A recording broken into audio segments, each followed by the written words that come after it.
The views and opinions expressed by guests on Strange Darkness Radio are solely those of the individual guest and do not necessarily reflect the views or positions of the hosts, producers, or affiliates of Strange Darkness Radio.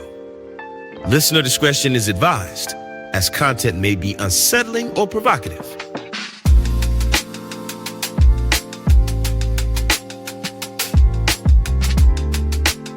Welcome to Strange Darkness Radio After Dark, the show where the shadows grow deeper and the conversation slip into places daylight fears to go.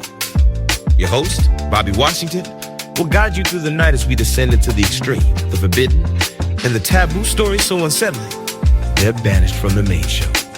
Tonight, nothing is sacred. Lock your doors, dim the lights, and brace yourself because here, we speak what others won't dare. Welcome to the darkness. Welcome to Strange Darkness Radio After Dark.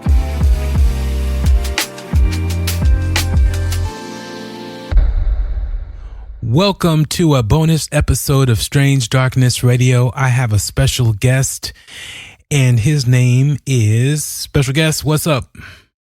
What's up? This is... Nice. So, now, do you want to tell the people where you're at and why we're having this conversation? Because I think it's fascinating. A lot of people visit these locations once they're closed down. They do ghost tours. This call and your telephone number will be monitored and recorded. So you guys should know where he's calling from. Yes, exactly. Well, right now I'm in Pelican Bay State Prison, and a lot of paranormal things go on here. It's a lot of demonic people here. It's a lot of witchcraft worshipers. It's a lot of things that are unknown and unseen. And I actually experienced some of these things because when I was in a lifestyle as a gang banger, I was very young. And my mother, she didn't know no better. She didn't know about the gang culture or the gang lifestyle, but she actually had divorced my biological father and married a gangbanger. And so the way that I was taught to gangbang was exactly that, exactly how it sounds. So I was being foolish and I was actually shooting at people and shooting people for color.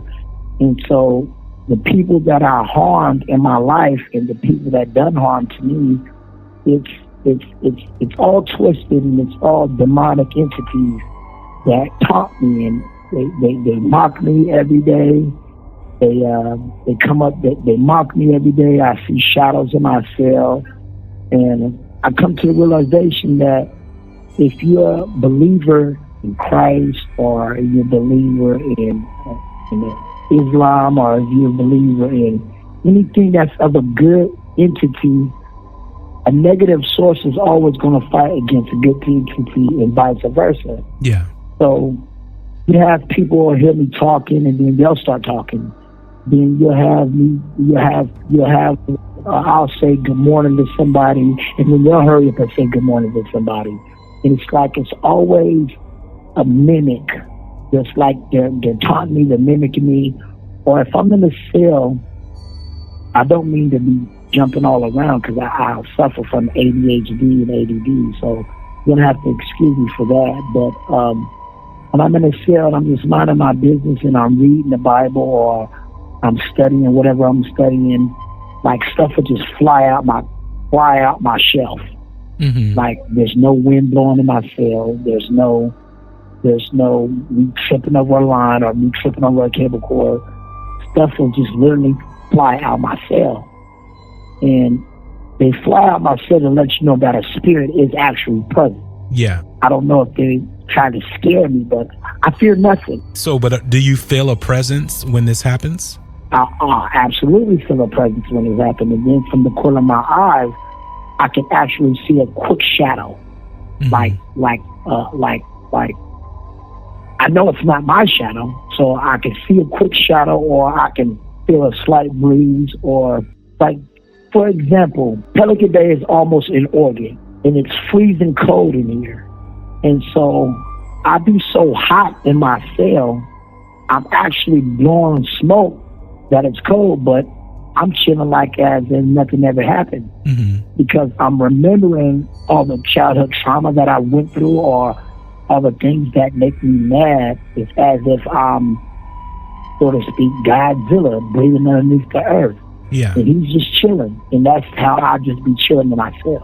So you're basically channeling the energy, negative energy that you've experienced, and that's actually what's physically keeping you warm. Is that what you're saying? Absolutely. That's exactly what I'm saying. So with that being said, have you ever experienced anything to where you've been woken up at night or seen an actual figure in your cell? I'm woken up every single night. To tell you a true story, that I have an uncle named, and if you pay attention to people's names, you can channel exactly what they're going through. Yeah. And if you hear the name, that's exactly what's going on. That's what you're channeling, somebody from the. And so I was woken up, and I actually don't even know my uncle being sober. Yeah. He's been an alcoholic his entire life. Not to put his business out there, but I don't know him to be sober. However, I used to always hear him say, "Oh, I started Bloods," and come to the realization he actually did start Bloods. And the man is so talented. I mean, he knows how to draw. He knows how to lift weights.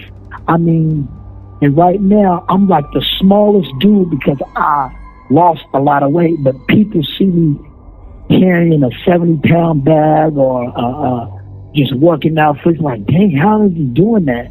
Yeah. It's because I channel everything that my uncle went through in jail. And so the things that he went through in jail, I know exactly what he went through because I'm actually in prison now.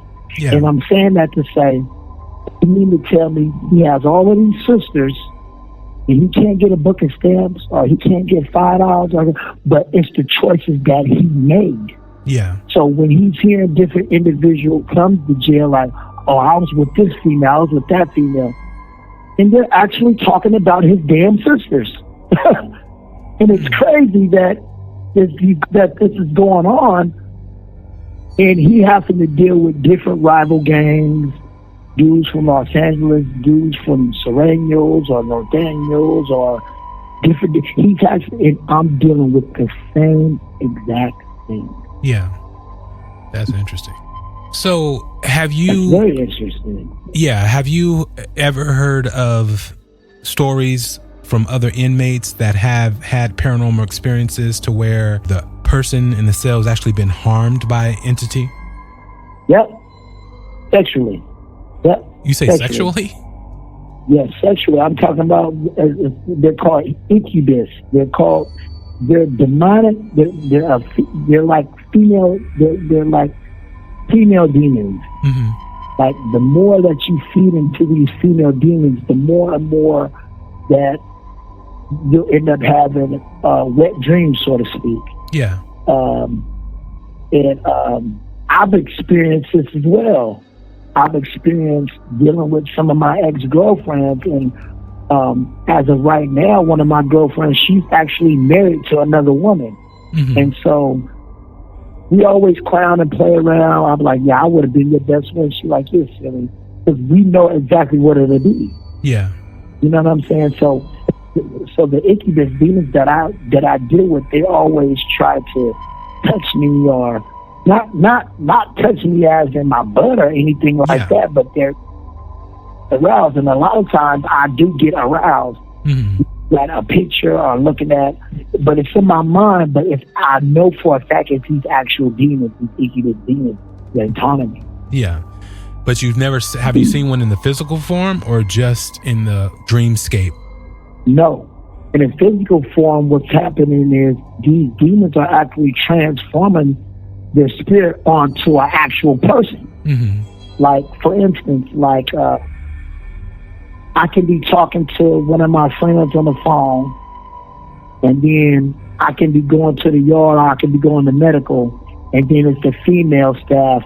She'll say the exact same thing what I was just talking to my friend about on the phone. And I'll be like, wow, this is crazy.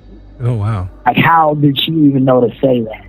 Yeah. Yeah, like how would, and it's, I forgot the movie, what the movie is called. I forgot the name of the movie, but the movie, Denzel Washington played in it. And he had convicted a murderer, and he went to the electric chair, and then the spirit start, I mean, it's the exact same thing that I deal with on a day-to-day basis. I deal with this on a day-to-day basis. Yeah. I try to find, I say that it's mind-blowing, but it's not even mind-blowing. It's the actual truth. That's pretty interesting, though. This call and your telephone number will be monitored and recorded. But you've never had a Case in situation. point right there. What's that? What'd you say? Go ahead. I'm sorry. Go ahead. No. I'm saying No, you've I never said case in point to let you know they're monitored. Oh yeah, no, for sure. Yeah, that's why I don't want to get in any detailed background of why you're there or anything like that. But being said, is that in every aspect of prison life that there possibly be a dark entity in these cells, or is it something that just goes through the prison and, you know, picks particular people to mess with? Or is it just everyone's own demons that they're manifesting? Because again, you know, you have nothing but time to a certain degree, and you're constantly contemplating scenarios, whether there's things you've been through, people you've dealt with, regrets you have, and you know, could that really be what's provoking or activating these particular, be it entities or just be it spirit guides or things that could be leading you down these particular paths? What do you think it is? To answer your question, honestly, truthfully, and sincerely, it's all the above. Interesting. Because I'm gonna tell you, I was in Folsom State Prison, New Folsom State Prison, and they like to mess with me for whatever reason. But whatever hidden agendas they like, I done been in so many cell extractions. I done had so many staff assaults. Yeah. So they put me in a cell. When I get in the cell, I clean up thoroughly. So I'm cleaning up actual blood in the cell. I'm like, man, why y'all got me cleaning up all of this blood? And so after I cleaned it up thoroughly, whatever, one of the inmates came and said, hey, man, do you know somebody just died in your cell? I was like, wait, what? It was like, yeah, the dude was about to go home and he killed his cellie. Oh, wow. I was like, are you for real? I'm like, yeah. And he was like, yeah, he killed his cellie. He was about to go 3 days and he killed his. You have 60 seconds remaining. And so, if you want to continue this interview, I'll call you right back and finish explaining it to you. Okay, yeah, no, for sure. Definitely. We'll be right back.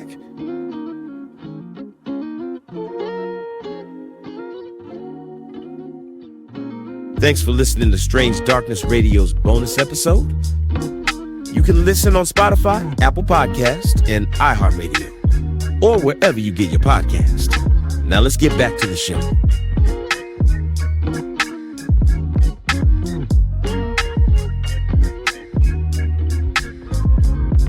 So I get into the cell. They let me know that a dude had just killed his cellie, like 3 days. 3 days before he was about to get released. I'm like, what? Are you serious?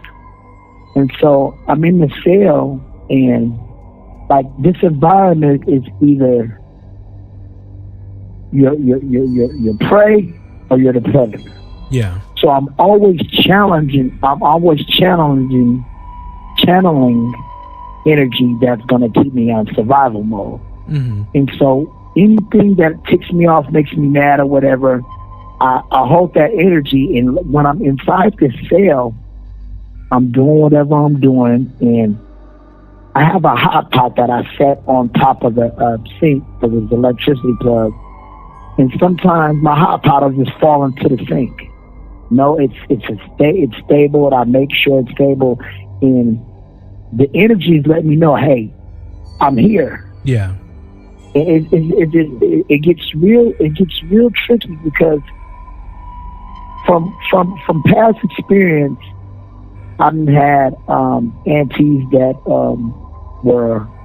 had exorcisms done and been drinking, dealing with a lifestyle, and they're hurt and they're mourning for a loss of a child, and they're trying to numb themselves, but they're actually just abusing their body so much, and it's heart-wrenching and it's sad. I get saddened sometimes. However, it's based on that. It's the choices we choose, and it's different demons that are actually taunting you and haunting you, man. Yeah. And when I say all of the above, it's all the above. It's rivals that I've dealt with. It's their demons that they deal with. It's their aunties or uncles that they dealing with. It's 360 degrees around this whole world. Mm-hmm. I mean, I've dealt with Shaka Zulu warriors. I've dealt with Native Indian warriors. I mean, now there's is this nothing in a that I dream? don't put past people no more. Yeah, is this in a dream type This is a situation, physical- or is this in a physical? No, this is actual life. This is actual physical life situation. These are actual life situations. These are. I've dealt with giants. I mean, dudes that are 6'7" that I've knocked out before, and to this day they'll come up to me and hug me. Hey, what's going on, man? How you been? Oh man, I'm good. And these are dudes that I had rivals with when I was in California Youth Authority, or when I was in juvenile hall, or when I was in the boys' ranch. And it's a song that I identified with by Young Blue. Mm-hmm. It's called Gangsters Never Die. Yeah. As of right now, though, there's no entity immediately afflicting you, and let alone that's ever said its name or anything like that, correct? I actually have my door open for me to come out to be with the foolishness, but I denied coming out because the path that I was on, it shaped me into and grew me into the man I am today. Yeah. Well, that's definitely good and amazing. Well, I'm in the process, man. Like I said, I'm trying to get out. I'm trying to get a lot of support and get all the help I can get. So I'm on the path to getting out, but I always seek a higher learning, man. I read books like The Laws of Human Nature, Angela Davis. Freedom is a constant struggle. Black Flags. Robert Greene Mastery. Nice. Astrology for Lovers by his wife, Liz Green. I seek higher learning, man. And so I don't read the urban books and the lifestyle, because I am the urban lifestyle. Yeah. I've done that. I've been to different states, and so I don't seek none of that foolishness, man. I read the Holy Bible. I read the Quran. I read anything that's of a good entity. Listen. Look. Show you what I'm talking about right now. Listen.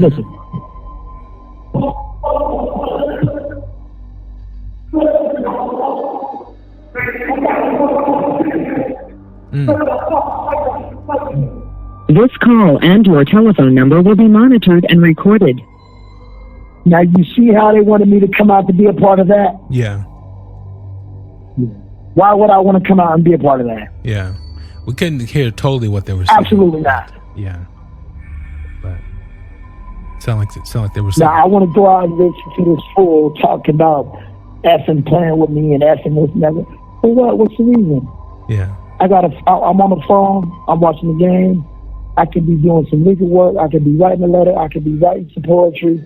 I could be writing one of my fans. Why would I want to go out and be a part of that? That was just a small glimpse into the eerie, often forgotten corners of the state prison system through a paranormal lens.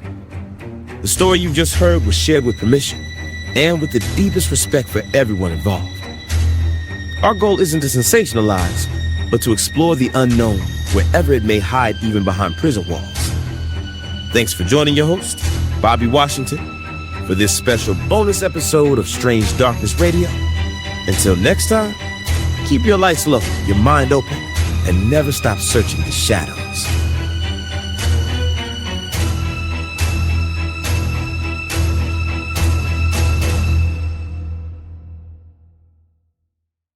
Bad blood, bad dope for the bad bitches, bad habits, fast cars and fast living, certified turf man, yeah, mob figures. He's dead on my. We catching up the guy, booker, tricking hard like a predator nuts and tatted up. We pushing big push through Mexico with Canada.